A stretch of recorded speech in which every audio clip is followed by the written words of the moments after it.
Ukraine Russia యుద్ధం కొనసాగుతూనే ఉంది. అయితే ఉక్రెయిన్లో శాంతి చర్చలకు ఇండియా, చైనా, బ్రెజిల్లను మధ్యవర్తిత్వం అంటే మీడియేటర్షిప్ వహించాలని రష్యా అధ్యక్షుడు పుతిన్ ప్రతిపాదనలు చేసిన సంగతి మనకు తెలిసిందే. అయితే ఈ నేపథ్యంలో ఇండియా తరపున జాతీయ భద్రతా సలహాదారు అజిత్ దోవల్ ఈ చర్చల్లో కీలక పాత్ర పోషించనున్నట్లుగా మనకి అర్థమవుతోంది. ఈ వారం ఆయన మాస్కోకి ప్రయాణం అవనున్నారని సదరు వర్గాలు కూడా పేర్కొంటున్నాయి. అయితే గడిచిన 2 నెలల్లో రష్యా ఉక్రెయిన్లో పర్యటించిన ప్రధాని నరేంద్ర మోడీ పుతిన్, జెలెన్స్కీలతో సమావేశమై శాంతియుతంగా సమస్యను పరిష్కరించుకోవాలని ఇరువురు నేతలకి కూడా సూచించారు. ఈ విషయం కూడా మనకు తెలుసు.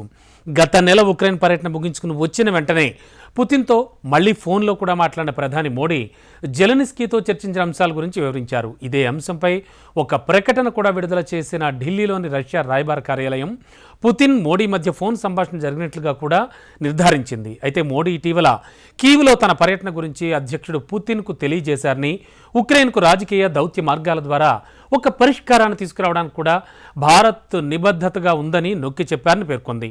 అయితే మోడీ, పుతిన్ మధ్య జరిగిన ఫోన్ సంభాషణలోనే అజిత్ దోవల్కి ఆ బాధ్యత ఆల్రెడీ అప్పగించాలని ఒక నిర్ణయం తీసుకున్నట్టుగా కూడా అధికార వర్గాలు పేర్కొన్నాయి. అయితే పర్యటన షెడ్యూల్ సహా ఇందుకు సంబంధించిన వివరాలు మాత్రం ఇంకా అందుబాటులో లేవు.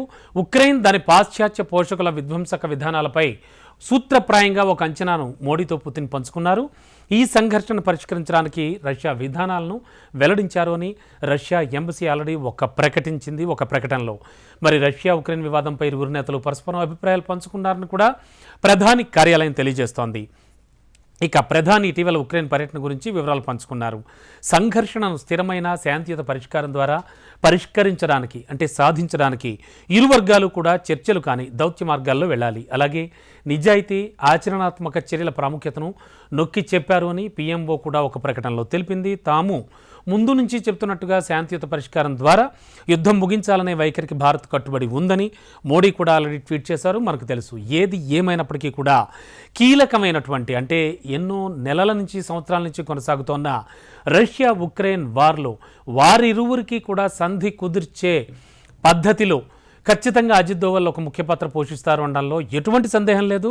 అండ్ ఇప్పటికే ఆయన ఎంతో అనుభవజ్ఞుడిగా కూడా పేరొందారు దౌత్య వ్యవహారాల్లో. అందుకే అజిత్ దోవల్ ఇప్పుడు చాలా కీలకంగా మారారు. ఈ వారంలో ఖచ్చితంగా ఆయన రష్యా పర్యటన ఉంటుందని కూడా పీఎంఓ కన్ఫర్మ్ చేసింది.